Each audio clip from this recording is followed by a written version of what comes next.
Okay.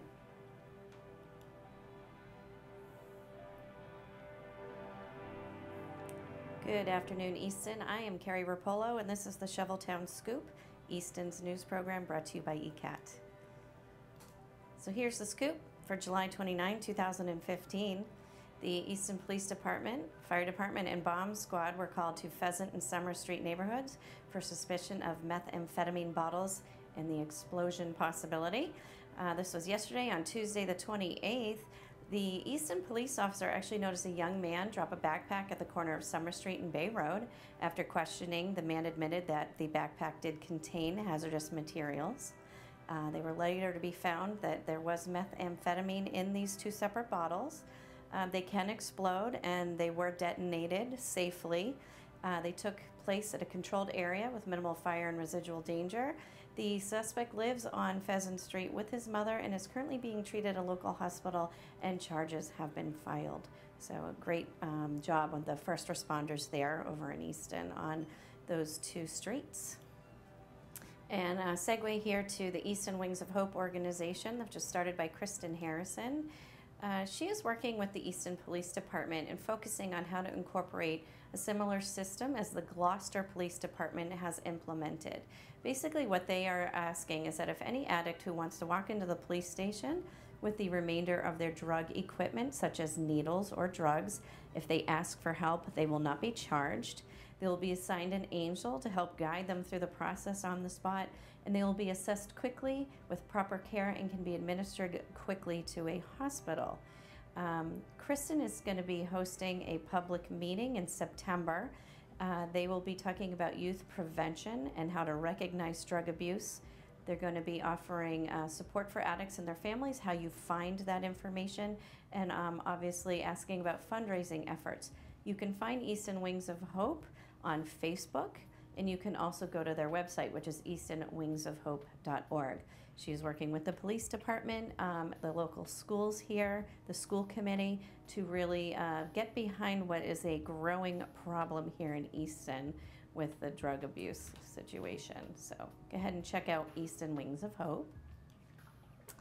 And over at Town Hall, there's a notice to residents here that there's going to be a inspection of real estate properties done by the Easton Assessor's Office. If you have any questions, you can always call them at 508-230-0520. I know there was some discussion on social media that they were concerned about who these people might be in their neighborhood, but there is a notice that Town Hall did put out, and so that's who you shall be seeing. Just make sure that they have the proper identification before you allow them into your homes.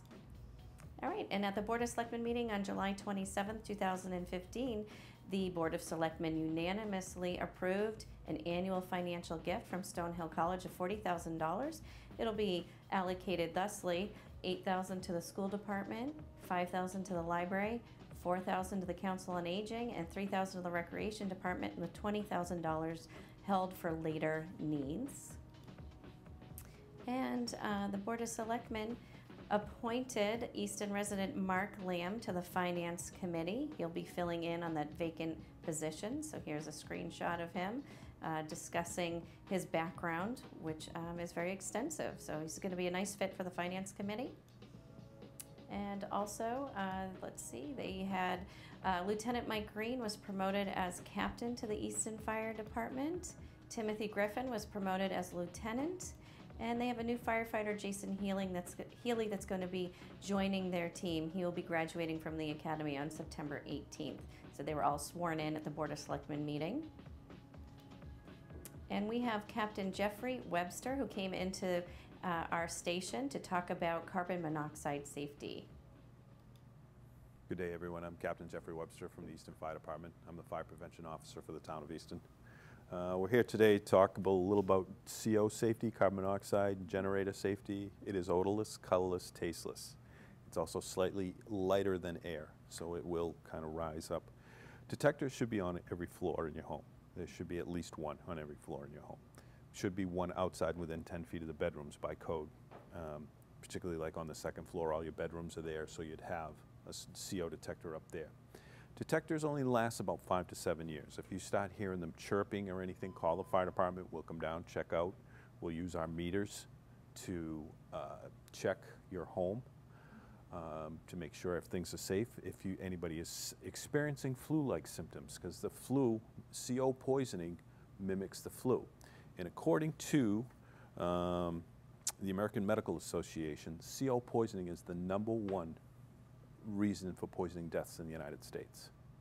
All right, so those are some extremely important advice from Captain Webster there at the police department, and thank him for coming in and talking about carbon monoxide safety. All right, so coming up at the Ames Free Library, they're doing their summer program. Coming up Monday, August 3rd from 5:30 to 6:30 will be Scott Jameson. He is a magician and juggler.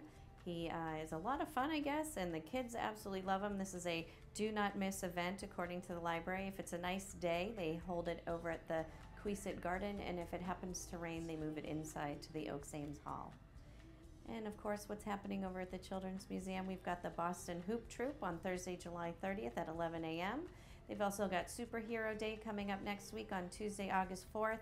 And of course, a reminder that they're having their annual, on Friday, August 7th, their annual exclusive program open to families with children 10 and under on the autism spectrum. It is free, but they do ask that you pre-register by calling the museum. Their phone number is listed right there. It's a popular event, and it's great because it is exclusive to just families with autism. And then just a reminder, the children's races are every Thursday night at 6 o'clock at Frothingham Park. This is for children ages 2 to 12. Every child that runs gets a free popsicle and a ribbon. It's always a popular event here in town. We get a great showing, and it's just the cutest thing to actually watch all these kids run. It's a great way to tire the kids out too before they go to bed.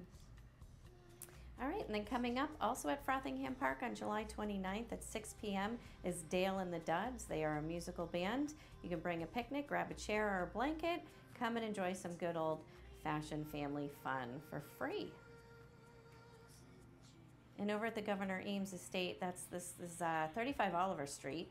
They do yoga in the park on Wednesdays. They're going to be doing that through the summer till August 26th. That's from 6 to 7:15 p.m. They ask that you bring your yoga mat or a towel and, of course, a bottle of water. They also do weekly Wednesday walks throughout the end of the summer. That's from 9:30 to 10:30 in the morning. And they do outdoor story hour on Tuesdays from 10 to 11. These are all very popular events. If you need more information, you can always go to their website. The trustees have their own website, and you can just look for the Governor Ames Estate. And then, of course, we have a book signing by author Carl Holmander coming up. He has a book called The History of Unionville. He will be at Hilliard's Candies on August 6th from 5 to 8 p.m., and he'll be signing his book. You can either bring your previously purchased book, which I believe you can get on Etsy, or you can purchase one there for him to sign. And this is a save the date for August 9th. There's going to be the Teddy Bear Picnic at Borderland State Park. That's going to be from 3 to 5 p.m. The cost is only $5 for the parking fee, and it is free to get in. So you can have your child bring their favorite teddy bear, and there's going to be a nice teddy bear picnic over there. It's August 9th.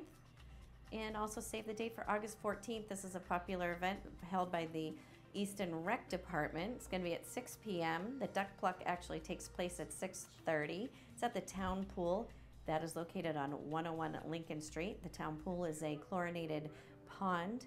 It's a lot of fun. It's a family event, and there's cash prizes. So go ahead and support the Rec Department. And what's going on here at ECAT? Coming up September 19th, ECAT's going to be hosting a night of local films. That's going to be over at the Governor Ames Estate on 35 Oliver Street. And they're going to be showing a bunch of local films from our community.